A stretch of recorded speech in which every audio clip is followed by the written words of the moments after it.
LRD લોકરક્ષક દળની ભરતીના form ભરવાનું શરૂ થઈ ગયું છે.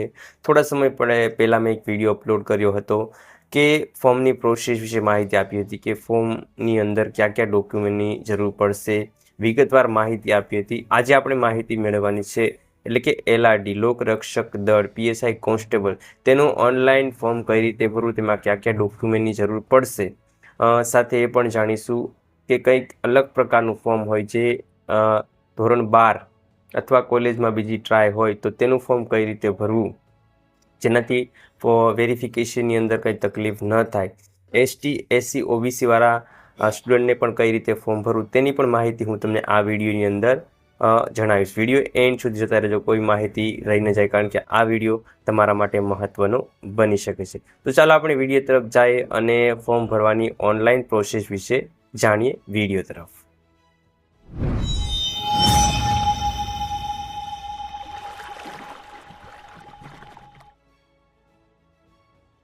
વેબસાઇટની લિંક મારા વિડીયોના ડિસ્ક્રિપ્શન બોક્સમાં આપેલી છે, ત્યાંથી તમે વેબસાઇટ ઓપન કરી શકો છો. વેબસાઇટ ઓપન થયા બાદ અહીં સૌથી પહેલા આપણે એપ્લાય ઉપર ક્લિક કરવાનું છે. એપ્લાય પર ક્લિક કરશો એટલે અહીં જે પણ ભરતી છે તે તમામ ભરતી અહીં બતાવવાનું છે. તેમાંથી આપણે GPRB એટલે કે ગુજરાત પોલીસ રિક્વાયરમેન્ટ બોર્ડ તેના પર ક્લિક કરવાનું છે. એટલે અહીં ગુજરાત પોલીસ દળ વર્ગની ભરતીનું ટાઇટલ તમને જોવા મળશે અને ફોર્મ ભરવાની લાસ્ટ તારીખ છે 23/12/2025. 100 રૂપિયા ફી છે. એસસી એસટી ઓબીસી વાળાની ફી લેવામાં આવતી નથી, કારણ કે જાતિનો દાખલો અને નોન ક્રિમિનલ અટેચ કરશો એટલે તેની ફી માફ કરવામાં આવશે. અને જનરલની અંદર ભરો તો તમારે 100 રૂપિયા ભરવાના રહેશે. વધારાની માહિતી તમારે મેળવવી હોય તો ડિટેલ ઉપર ક્લિક કરી અને માહિતી મેળવી શકો છો. આપણે એપ્લાય કરવાનું છે તો આપણે એપ્લાય પર ક્લિક કરીશું. જેવું એપ્લાય પર ક્લિક કરશો એટલે અહીં વિગત પણ આપેલી છે, તમે વાંચી શકો છો. પરંતુ આપણે એપ્લાય કરવાનું છે તો ડાયરેક્ટ એપ્લાય પર ક્લિક કરીને ડાયરેક્ટ ફોર્મ ભરીએ.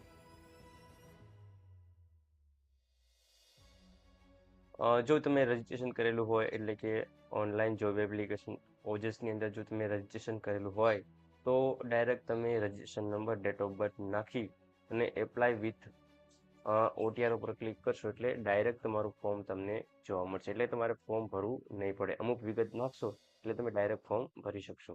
અગાઉ મેં વિડીયોની અંદર જણાવ્યું હતું કે ઓજસ રજીસ્ટ્રેશન કઈ રીતે કરવું, તમે વિડીયો જોઈ શકો છો. અને અહીં પણ તમે લિંક આપેલી છે, તેમાંથી પણ તમે જોઈ શકો છો કે રજીસ્ટ્રેશન કઈ રીતે કરવું. તો સૌથી પહેલાં આપણે સ્કીપ કરશું એટલે ફરી વેબસાઇટની અંદર લઈ જશે. તો વેબસાઇટની અંદર જાશો એટલે આપણે સૌથી પહેલાં તો તારીખ જોઈ લઈએ કે આપણે ફોર્મ ભરવા માટે એલિબલ છે, એટલે કે આપણે ફોર્મ ભરી શકશું કે નહીં, કે આપણે ડેટ ઓફ બર્થ આધારે નક્કી કરી શકીએ છીએ. તો પીએસઆઈની અંદર તમારે ભરવાનું હોય તો 23 ડિસેમ્બર 1990 ત્યારબાદ જન્મેલા હોવા જોઈએ અને 23 ડિસેમ્બર 2007ની વચ્ચે આવવા જોઈએ. એટલે કે 1990 અને 2007ની વચ્ચે તમે આવતા હોય તો તમે ફોર્મ ભરી શકો. એવી રીતે લોકરક્ષક કેડરની એટલે કે કોન્સ્ટેબલની અંદર પણ તમે 23 ડિસેમ્બર 1992 23 ડિસેમ્બર 2007ની વચ્ચે એટલે કે 18 વર્ષ તમારા થયેલા હોવા જોઈએ અને મિનિમમ 30 વર્ષ 30થી વધારે ઉંમરના હોય, 35 વર્ષની ઉંમરના વધારે હોય તો એ લોકો ફોર્મ ભરી શકશે નહીં. જો તમે પીએસઆઈની અંદર ફોર્મ ભરવા માંગતા હોય તો એજ્યુકેશન તેની અંદર ગ્રેજ્યુએટ હોવું જોઈએ અને લોકરક્ષકની અંદર ભરવા માંગતા હોય તો ધોરણ 12 પાસ. જો તમે બંનેમાં ફોર્મ ભરવા માંગતા હોય તો એક સાથે બંનેમાં પણ તમે ફોર્મ ભરી શકો છો. તો અહીં બોથ સિલેક્ટ કરશો, ત્યારબાદ તમારે એજ્યુકેશનની અંદર એટલે કે નીચે હું તમને જણાવું, એજ્યુકેશનની અંદર તમારે 12માનું અને BA તમે કરેલા હોય તો BCom, BSc, BBA કોઈ પણ કોર્સ કરેલો હોય આની અંદરથી તમે કોઈ પણ કોર્સ નાખી શકો છો, પરંતુ કમ્પ્લીટ કરેલો હોવો જોઈએ. વધારાના એજ્યુકેશનની અંદર પણ તમે LLM, MCom, MA, MCA આમાંથી MSW કોઈ પણ કોર્સ કરેલો હોય તો પણ તમે એડ કરી શકો છો. હવે આપણે અહીં ફક્ત લોકરક્ષકની માહિતી મેળવવાની છે તો આપણે લોકરક્ષક પર ક્લિક કરશું. તો અહીં ટાઇટલ તમારું, જો કોઈ ગર્લ્સને ફોર્મ ભરવું હોય તો મિસ અને કોઈ પુરુષને ભરવું હોય તો મિસ્ટર, મિસિસ, જે પણ તમે તમારી કેટેગરીના આધારે નક્કી થાય છે. અને કોઈ ડીઆર એટલે કે ડોક્ટર હોય તો એ પણ ફોર્મ ભરી શકે છે. તો ત્યારબાદ આપણે સરનેમ પસંદ કરવાની છે. અહીં તમારી ફર્સ્ટ સરનેમ માર્કશીટના આધારે તમારે તમારી સરનેમ પસંદ કરવાની છે. ત્યારબાદ ફર્સ્ટ નેમ પસંદ કરવાનું છે. ત્યારબાદ ફાધર નેમ, જો કોઈ ગર્લ્સનું એટલે કે મેરેજ થયેલા હોય તો હસબેન્ડનું નામ ટાઈપ કરવાનું રહેશે, મમ્મીનું નામ એટલે કે મધર નેમ. ત્યારબાદ આપણે આગળ જાણીએ. ત્યારબાદ ઉપરોક્ત વિગત ધોરણ 12 અથવા તે સમક્ષ પાસ કરેલી માર્ક્સ મુજબ જ દર્શાવવાનું રહેશે. એટલે કે ધોરણ 12 ની અંદર જે વિગત તમારી છે તે તમારે લખવાની રહેશે. ત્યારબાદ જેન્ડર, સ્ત્રી હોય તો ફિમેલ અને પુરુષ હોય તો મેલ, બંનેની અંદર જે કેટેગરી આવતી હોય એટલે કે જેન્ડર એ સિલેક્ટ કરો. ત્યારબાદ date of birth. Date of બર્થની અંદર ઘણા બધાને કન્ફ્યુઝન થતું હોય છે કે તમારી એક્ઝામ્પલ તરીકે 01/6/2005 છે તો એ તમે ટાઈપ નહીં કરી શકો. એના માટે તમારે સિલેક્ટ કરવાનું રહેશે 01/06/2005 એ રીતે તમારે ટાઈપ કરવાનું રહેશે. ત્યારબાદ તમારા મેરેજ થયા હોય તો મેરેજ સ્ટેટસ, અનમેરિડ અને તમારી જાતિ. હા મિત્રો, જાતિની વાત કરીએ તો જનરલ, EWS, SC, SCBC અને ST. જનરલની અંદર આવતા હોય તો તમારે 100 રૂપિયા ફી ભરશો, ત્યારબાદ તમારું ફોર્મ કન્ફર્મ થશે. SC, SCBC અને STની અંદર આવતા હોય તો તમારે કાસ્ટ સર્ટિફિકેટ એડ કરવું પડશે. અને જો SCBCની અંદર આવતા હોય તો તમારે નોન ક્રિમિનલ પણ એડ કરવું પડશે. અહીં તમે જોઈ શકો છો non criminal certificate number, non criminal certificate date અને કોના દ્વારા તમને નોન ક્રિમિનલ આપવામાં આવશે તે વિગત તમારે લખવાની રહેશે. પરંતુ તમારું નોન ક્રિમિનલ મિનિમમ 3 વર્ષની અંદરનું હોવું જોઈએ. એટલે કે તારીખ 1/6/2023 પછીનું હોવું જોઈએ. તો તમે ફોર્મ ભરી શકશો અને નોન ક્રિમિનલ તમારું માન્ય ગણવામાં આવશે. તો ત્યારબાદ આપણે જોયું કાસ્ટ સર્ટિફિકેટ નંબર નાખવાના રહેશે, કાસ્ટ સર્ટિફિકેટ ડેટ અને કાસ્ટ સર્ટિફિકેટ કોના દ્વારા કયા રાજ્યમાંથી કાઢવામાં આવ્યું છે તે વિગત. તે તો અહીં આપેલું જ છે. ત્યારબાદ નીચે સ્ક્રોલ કરીએ. એડ્રેસ, તમારા આધાર કાર્ડમાં કયું એડ્રેસ છે તે તમારે બોક્સની અંદર ટાઈપ કરવાનું રહેશે. એટલે કોમ્યુનિકેશન, ઉમેદવારની માહિતી. તમે કોઈ અલગ જગ્યાએ રહેતા હોય અથવા તમે કોઈ જગ્યાએ અભ્યાસ કરતા હોય તો તે એડ્રેસ તમે લખી શકો છો. અને તમે કયા ગામ કે તાલુકાની અંદર રહો છો અથવા તમે જે તે જગ્યાએ રહેતા હોય પરમિનેન્ટ રીતે તો એ એડ્રેસ પણ તમે લખી શકો. એટલે કે બંને એડ્રેસ તમે લખી શકો છો. ત્યારબાદ ડિસ્ટ્રિક્ટ, તમે કયા જિલ્લામાં આવો છો તે જિલ્લાનું નામ તમારે ટાઈપ કરવાનું રહેશે. ત્યારબાદ કયા તાલુકામાં આવો છો તે તાલુકો તમારે પસંદ કરો. તમારા તાલુકાનો પિનકોડ નંબર તમારે એન્ટર કરવાનો રહેશે. સેમ એવી રીતે પણ અહીં સેમ પ્રોસેસ છે. તમારો જિલ્લો, ત્યારબાદ તમારો તાલુકો, ત્યારબાદ તમારા પિનકોડ નંબર, ત્યારબાદ તમારી ઈમેલ આઈડી અને મોબાઈલ નંબર. મોબાઈલ નંબર તમારે વ્યવસ્થિત ટાઈપ કરવાનો રહેશે. કઈ મોબાઈલ નંબરની અંદર કઈ ભૂલ હશે તો તમારા મોબાઈલ નંબરની અંદર ઓટીપી આવશે. ઇન ફ્યુચર ભવિષ્યમાં તમે ભૂલી ગયા તમારા કોલ લેટર કાઢવાનું અથવા કોલ લેટર ખોવાઈ ગયો છે તો મોબાઈલ નંબરની અંદરથી તમે ઓટીપી એટલે કે કન્ફર્મેશન નંબર મેળવી શકો છો. મોબાઈલ નંબર ખોવાઈ ગયો, ભૂલી ગયા, ખોટા નાખી તો તમે કોલ લેટર કાઢી શકશો નહીં. પણ ક્યારે કે જ્યારે તમે કોલ લેટર ખોવાઈ ગયો, મિસ થઈ ગયો હોય ત્યારે આ વસ્તુ જરૂર પડશે. ફરીથી રીટ્રાય મોબાઈલ નંબર, સેમ જે બોક્સની તમે મોબાઈલ નંબર ટાઈપ કર્યા એ જ નંબર તમારે ટાઈપ કરવાના રહેશે. ઈમેલ આઈડી મિત્રો, તમારે જે ઈમેલ આઈડી તમે ટાઈપ કરો એ જ ઈમેલ આઈડી તમારે ફરી ટાઈપ કરવાની રહેશે. જો આની અંદર કંઈ પણ ભૂલ હશે તો નીચે અહીં બતાવી દેશે કે email ID and retype email ID not matching, એટલે ઉપરની નીચેની ઈમેલ આઈડી સેમ નથી, તે તમારે ચેક કરીને ભરવી. ત્યારબાદ Aadhaar number, select photo identity proof. એની અંદર તમે કોઈ પણ એક પ્રૂફ લઈ શકો છો. અહીં 1, 2, 3, 4, 5, 6 અને 7 પ્રૂફની અંદર તમે કોઈ એક પ્રૂફ લઈ અને તમે વેરિફિકેશન એટલે કે ડોક્યુમેન્ટ નંબર નાખી અને તમે આગળ પ્રોસેસ કરી શકો છો. અહીં આપણે વોટર આઈડી નંબર પણ નાખી શકીએ છીએ, પણ મોસ્ટ ઓફ આપણે આધાર કાર્ડ નંબર યુઝ કરતા હોઈએ છીએ. એટલે કે આધાર નંબર નાખી અને ત્યારબાદ આપણે આગળ વધીએ. તો જો તમે કોઈ રમત ગમતમાં ભાગ લીધેલો હોય તાલુકા જિલ્લા લેવલે અથવા ખેલ મહાકુંભમાં તો તમારે એની પર યસ કરી અને તમારી પાસે જે સર્ટિફિકેટ હોય એ સર્ટિફિકેટ અથવા જે સ્પોર્ટની અંદર ભાગ લીધેલો હોય તે સ્પોર્ટનું નામ આવતું હોય તો તમે વિગત એડ કરી શકો છો. ત્યારબાદ સ્પોર્ટ લેવલ એટલે કે રમતનું સ્તર કેટલું છે એ અહીં આપેલું છે. તમારી પાસે સર્ટિફિકેટ હોય તો એની અંદર પણ વિગત આપેલી હોય છે, જેમાંથી તમે જોઈ શકો છો.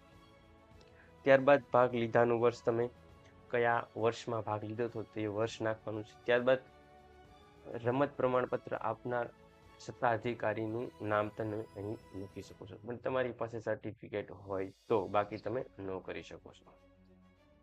ત્યારબાદ તમારી પાસે બેઝિક કોમ્પ્યુટર નોલેજ હોવું જોઈએ તો તમે યસ કરો, બાકી તમે નો પણ કરી શકો છો. કેમ કે મોસ્ટ ઓફલી અત્યારે ગવર્મેન્ટ જે પણ ભરતી આવે છે તેમાં બેઝિક નોલેજ કોમ્પ્યુટર હોવું જોઈએ, ફરજિયાત છે. ત્યારબાદ કોઈ સ્ત્રી વિધવા થયેલી હોય તો યસ કરી અને તેની સર્ટિફિકેટ નંબર નાખી અને તે વધી શકે છે આગળ. ત્યારબાદ કોઈ આર્મીની અંદર, નેવીની અંદર કામ કરતા હોય તો એ પણ વિગત અહીંથી તમે નાખી શકો છો, પણ તમારી પાસે સર્ટિફિકેટ હોવું જોઈએ, તેમાંથી તમે જોઈને ટાઈપ કરી શકો છો.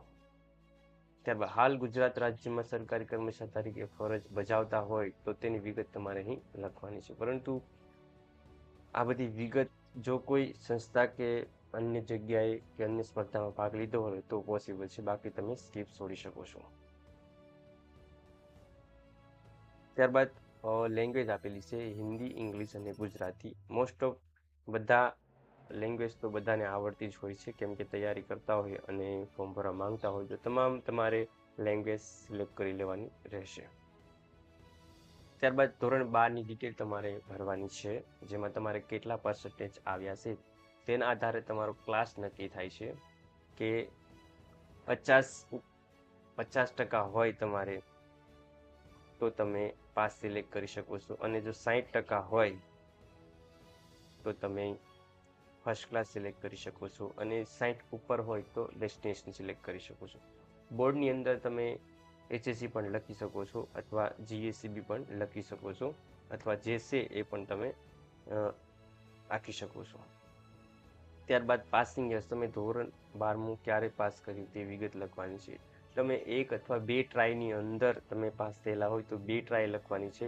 3 ટ્રાય થયેલી હોય તો 3 ટ્રાય તમારે નાખવાની રહેશે. અને હા મિત્રો, મેં અગાઉ જે શરૂઆતમાં જણાવ્યું હતું કે તમે ફેલ થયેલા હોય 1 અથવા 2 ટ્રાયની અંદર તો તમારે માર્ક્સ કઈ રીતે ગણતરી કરવી, તો હું કેલ્ક્યુલેટરની અંદર તમને જણાવું કે એક માર્કશીટની અંદર તમારે ઓલ ઓવર ટોટલ માર્ક્સ 302 છે, અને એક વિષયની અંદર તમે ફેલ થયા છો તો તે વિષય તમારે માઇનસ કરી લેવાનો. એટલે કે એક વિષયની અંદર મારે 25 આવ્યા છે તો એ હું માઇનસ કરી નાખી, પ્લસ મારે જે વિષયમાં હું પાસ થયો છે તે વિષય મારે પ્લસ કરી લેવાનો. એટલે કે મારે 1ની 35 આવ્યા છે બીજી ટ્રાય, તો મારે અહીં બીજી ટ્રાય પ્લસ કરી દેવાની. એવી રીતે તમે 1 અને 2 માર્કશીટના ઓલ ઓવર ટોટલ કાઢી અને વિષય વડે ભાંગવાનું. એટલે કે મારે 7 વિષય છે તો 7 વડે ભાંગી નાખવાનું. અહીં તમારે 34% થાય તો તમારે બોક્સને 34 નાખવાનું. એક્ઝામ્પલ તરીકે આવું તમે કરી શકો છો. તો તમારી પાસે 3 માર્કશીટ હોય તો ત્રણેય વિષયના ટોટલ તમે જે વિષયમાં પાસ થયા છે તે વિષયનો ઓલ ઓવર ટોટલ મારી અને વિષય વડે ભાંગી નાખશો તે તમારે નાખવા છે. અને લાસ્ટ ટ્રાય સર્ટિફિકેટ, 2 વિષયની આપણે ગણતરી કરી એટલે 2 નાખશું. ત્યારબાદ લાસ્ટ ટ્રાય સીટ નંબર, તમારી છેલ્લે તમે જે પરીક્ષા પાસ કરેલી હોય તે તમારે સીટ નંબર નાખવાનો રહેશે, અને છેલ્લે પાસ થયેલા હોય તે તમારે નાખવાનું રહેશે. ત્યારબાદ જો એજ્યુકેશન એટલે કે PSI ની અંદર તમે ફોર્મ ભર્યું હોય તો તમારે BA, BCom, MA, MCom જે કોર્સ આવતો હોય તે તમારે નાખવાનો રહેશે. એવી રીતે સેમ પ્રોસેસ છે યુનિવર્સિટી પણ, કેમ કે સૌરાષ્ટ્ર યુનિવર્સિટી તમારી યુનિવર્સિટી પસંદ કરવાની રહેશે. આટલું થયા બાદ જો તમે NCC સર્ટિફિકેટ તમારી પાસે હોય તો તમે NCC સર્ટિફિકેટ નાખી શકો છો, પરંતુ તમારી પાસે C સર્ટિફિકેટ હોવું જોઈએ. એવી સર્ટિફિકેટ નંબર છે, ત્યારબાદ કોના દ્વારા સર્ટિફિકેટ આપવામાં આવ્યું છે તે વિગત તમારે લખવાની છે. ત્યારબાદ ડિક્લેરેશન એટલે કે બાંહેધરી, ત્યારબાદ સેવ પર ક્લિક કરશો. સબમિટ કરશો એટલે આપણા એપ્લિકેશન નંબર આપણે અહીં જોવા મળશે, જે અહીં તમે જોઈ શકો છો કે આપણા એપ્લિકેશન, આપણું નામ અને એપ્લિકેશન નંબર જોવા મળશે. જે નંબર અહીંથી આપણે નોટ કરી લેવાના છે. આપણા મોબાઈલ નંબરની અંદર પણ મેસેજ આવ્યો હશે તો એને આપણે કોપી અથવા નોટ કરી લઈશું. ત્યારબાદ અહીં ઓનલાઈન એપ્લિકેશનમાં ક્લિક કરી અને જો તમારે ફોર્મની અંદર કંઈ સુધારા વધારા કરવા હોય તો એડિટમાં જઈને ફોર્મ ફરીથી ચેક કરી અને સુધારા વધારા કરી શકો છો. ત્યારબાદ આપણે ફોટો અને સિગ્નેચર અપલોડ કરવાની છે, તો તેના પર આપણે ક્લિક કરીશું. તેના પર ક્લિક કરશું એટલે અહીંથી આપણે ફોટો અને સિગ્નેચર અપલોડ કરવાની છે. તો એપ્લિકેશન નંબર અહીં તમારે ટાઈપ કરવાના રહેશે. આપણે એપ્લિકેશન નંબર ટાઈપ કરી ત્યારબાદ તમારે ડેટ ઓફ બર્થ નાખવાની છે. તમારી જે ડેટ ઓફ બર્થ હોય જે ફોર્મની અંદર તમે ફિલ કરી હોય તમારે ડેટ ઓફ બર્થ એન્ટર કરવાનું, ત્યારબાદ કેપ્ચા ફિલ કરવાના છે. ત્યારબાદ આપણે ઓકે કરવાનું છે એટલે નીચે અહીં તમારું નામ તમને જોવા મળશે અને અહીં આપણે સિગ્નેચર અને ફોટો અપલોડ કરવાની છે તે બંને બોક્સ જોવા મળશે. અહીં સાઇઝ આપણે જોવાની છે કે મિનિમમ 15 કેબીની સાઇઝ હોવી જોઈએ ફોટાની. 15 કેબીથી ઓછી હશે તો ચાલશે, વધારે હશે તો નહીં ચાલે. મારા યુટ્યુબ ચેનલની અંદર પણ એક શોર્ટ વિડીયો આપેલો છે કે પાસપોર્ટ ફોટાની સાઇઝ અથવા કોઈ પણ ફોટાની સાઇઝ આપણે 15 કેબીમાં કઈ રીતે કરવી. અહીં પણ એક ડાયરેક્ટ લિંક આપેલી છે, અહીં તમે જોઈ શકો છો. માઉસ એરર આવે ત્યાં પણ એક લિંક આપેલી છે, તેના પર ક્લિક કરી અને તમે પાસપોર્ટ ફોટાને રીસાઇઝ કરી શકો છો, પાસપોર્ટ ફોટો અને સિગ્નેચરને. તો અહીંથી આપણે પાસપોર્ટ ફોટો સિલેક્ટ કરી લઈશું. ત્યારબાદ આપણે અપલોડ ઉપર ક્લિક કરશું એટલે આપણો ફોટો અહીં જોવા મળશે. અહીં ફોટો તમે જોઈ શકો છો અપલોડ થઈ ગયો. ત્યારબાદ આપણે સિગ્નેચર ઉપર બ્રાઉઝ કરી અને સિગ્નેચર અપલોડ કરી લઈએ. ત્યારબાદ અપલોડ સિગ્નેચર પણ તમે જોઈ શકો છો. અહીં બંને ફોટો અને સિગ્નેચર અપલોડ થઈ ગઈ છે. ત્યારબાદ આપણે ફરીથી જે આપણા નંબર છે તે કોપી કરી લેવાના અથવા નોટ કરી લેવાના. ત્યારબાદ અહીં કન્ફર્મ ઓપ્શન આપેલું છે તેના પર જઈ અને આપણે ફોર્મ કન્ફર્મ કરીશું. અહીં ફરીથી તમારે એપ્લિકેશન નંબર નાખવાનો છે, ત્યારબાદ તમારી ડેટ ઓફ બર્થ, ત્યારબાદ કેપ્ચા ફિલ કરીશું. ત્યારબાદ આપણે ઓકે કરીશું. ઓકે કરશો એટલે ફરીથી એક નોટિસ તમને જોવા મળશે, એટલે કે તમે વેરીફાઈ કરવાનું કહેશે કે તમારું નામ, ફોર્મ, બધી વિગતો બરોબર છે કે નહીં, તમારું એડ્રેસ, મોબાઈલ નંબર આ તે. ત્યારબાદ તમારે કન્ફર્મ કરવાનું છે. ફરી કન્ફર્મ કહેશે. ઓકે તેના પર ક્લિક કરશો એટલે આપણું ફોર્મ અહીં પરફેક્ટ રીતે કન્ફર્મ થયું છે. એપ્લિકેશન નંબર આવશે તે પણ તમારે નોટ કરી લેવાનો રહેશે. ત્યારબાદ એપ્લિકેશન પ્રિન્ટ ઉપર ક્લિક કરશો એટલે PDF ડાઉનલોડ થઈ જશે. હવે PDF ડાઉનલોડ થાય ત્યારબાદ આપણે શું કરવું તેની માહિતી આપણે જાણીએ. તો અહીં આપણું ફોર્મ વ્યવસ્થિત રીતે સક્સેસફુલ થયું તે ફોર્મ પણ તમે ચેક કરી શકો છો કે ફોર્મની અંદર કાંઈ પણ ભૂલ છે કે નહીં. જો ભૂલ હોય તો ફરીથી પણ તમે ફોર્મ ભરી શકો છો. જો તમે ફરીથી ફોર્મ ભરશો તો આ ફોર્મ કેન્સલ થઈ જશે. નવું ફોર્મ જે ભરેલું હોય લાસ્ટમાં તે ફોર્મ તમારું માન્ય ગણવામાં આવશે. હવે આની અંદર 100 રૂપિયા ફી છે તે આપણે કઈ રીતે ચેક કરવી. તો અહીં તમારા કન્ફર્મેશન નંબર છે તમારે નોટ કરી લેવાનો છે. ત્યારબાદ એપ્લિકેશનમાં જઈ નીચે અહીં પે ફીની અંદર જઈ અને તમારે અહીં જોબ સિલેક્ટ કરવાની છે કે તમે કઈ કેટેગરીમાં ફોર્મ ભર્યું. એટલે કે આપણે પોલીસ દળ વર્ગ 3માં ફોર્મ ભર્યું છે તેના પર ક્લિક કરશો. અહીં કન્ફર્મેશન નંબર નાખવાના છે. ત્યારબાદ અહીં તમારે ડેટ ઓફ બર્થ નાખવાની છે. ડેટ ઓફ બર્થ નાખશો ત્યારબાદ આપણે કેપ્ચા ફિલ કરવાના છે. ત્યારબાદ આપણે ઓનલાઈન પેમેન્ટ ઓફ ફી તેના પર ક્લિક કરવાનું છે. જો આપણે ફી ભરવાની હશે તો ડાયરેક્ટ ફીનું ઓપ્શન આવી જશે. આપણે અહીં કહીશું fee is not required for application. આપણે ફી ભરવાની નથી કારણ કે આપણે OBCની અંદર આવીએ છીએ, જાતિનો દાખલો અને નોન ક્રિમિનલ નાખ્યું છે એટલે ફી ભરવાની થશે નહીં. અને જો ફી ભરવાની થાય તો તમારે ફી ભરવી પડશે. અને ઘણીવાર ફોર્મ ભર્યા પછી થોડાક સમય પછી એ લોકો કહેતા હોય કે તમારે ફી ભરવી પડશે, તો ફી ભરવી પડશે, બાકી તમારે ફી ભરવાની રહેશે નહીં. અને ફી ભરશો તો તમને પરતનો જો ઉલ્લેખ હશે કે ફી પરત કરવામાં આવશે તો તમારા અકાઉન્ટ નંબર અથવા UPI ID નાખી અને તમે પરત ફી મેળવી શકો છો. અને જો ફોર્મ ભર્યા પછી તમે કન્ફર્મેશન નંબર ભૂલી ગયા હોય તો અહીં ઓપ્શન આપેલું છે કન્ફર્મેશન નંબર જાણવા માટે અહીં ક્લિક કરો. આપણે હોમ પેજની અંદર જાણી લઈએ. અહીં પણ ઓપ્શન આપેલું છે કે તમારો કન્ફર્મેશન નંબર જાણવા માટે અહીં ક્લિક કરો. તેના પર ક્લિક કરી અને અહીં તમારે એડવર્ટાઇઝ એટલે કે જે GPSC RRB જે તમે અહીં જોઈ શકો છો આવી રીતે GPRB 2025-26 એક આટલું તમે ટાઈપ કરશો ને, આટલું જ તમારે ટાઈપ કરવાનું રહેશે. ત્યારબાદ તમારે મોબાઈલ નંબર એન્ટર કરવાનો છે, કોઈ પણ મોબાઈલ નંબર એક. ત્યારબાદ ડેટ ઓફ બર્થ નાખી અને ગેટ કન્ફર્મેશન નંબર તેના પર ક્લિક કરશો એટલે તમારો કન્ફર્મેશન નંબર તમને જોવા મળશે. ત્યારબાદ તમે અહીંથી કોલ લેટર તમે ડાઉનલોડ કરી શકો છો. અને જો તમારે મોબાઈલ નંબર તમે ભૂલી ગયા, ખોવાઈ ગયા હોય તો અહીં પણ એક ઓપ્શન આપેલું છે કે search confirmation number without OTP. OTP વગર તમે કન્ફર્મેશન નંબર મેળવી શકો છો. તેના પર ક્લિક કરીને પણ આપણે જાણી લઈએ.